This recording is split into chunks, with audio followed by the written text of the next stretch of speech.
Неколку емисии гледав во кои што ја поканете министерот, доктор и слично, и имаше реакција од луѓето зошто не е повикан никој од антиваксерите. И тоа е многу опасно, зашто во овој случај професионално е да се повикаат двете страни. Во овој случај втората страна не се антиваксерите. Треба многу да се внимава за тоа. Тие луѓе не се стручни да зборуваат за тоа и не можете да поставите лажна симетрија да бидат тие втората страна која што ќе даде избалансирано известување. Исклучиво стручни луѓе треба да зборуваат за оваа тема, бидејќи како и секоја теорија на заговор и ова настанува светот е се посложен и посложен. Работите не се толку едноставни како и секогаш. Уште нема, колку што ја знам, уште нема точно науката одговор од што настанува аутизмот. И луѓето, посегнувајќи по одговори,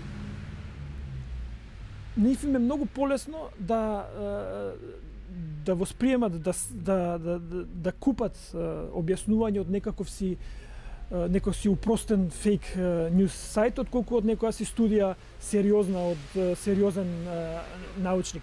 Како впрочем и религијата. Луѓето се плашеле од смртта и религијата им понудила, еве ќе имате рај, не се секирајте. Значи, во тој таква е ситуацијата. Нив им треба лесен, објаснив одговор на проблемот со кој што се соочуваат, а науката и институциите не само што не им го даваат,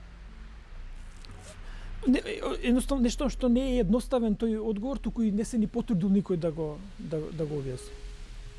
Добро, сега вистинските новинари не верувам, кажувам новинарите, луѓето од вистинските новини, од професијата новинарска, кај е нивната грешка, што не го лоцирале проблемот и што не го истретирале професионално како што треба, бидејќи постоел проблемот.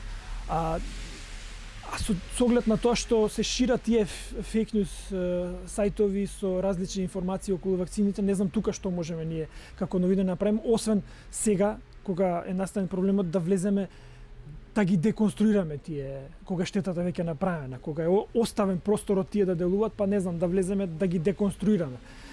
Поинаку не знам како. Инаку ништо од ова нема да се случи ако прво институциите, а после медиумите не го покриле тој празен простор и не го објасниле, не ги донеле вистинските информации до луѓето за тие да не мора да посегнуваат по квази вести, по квази научни студии, бидејќи тие се водат од стравот.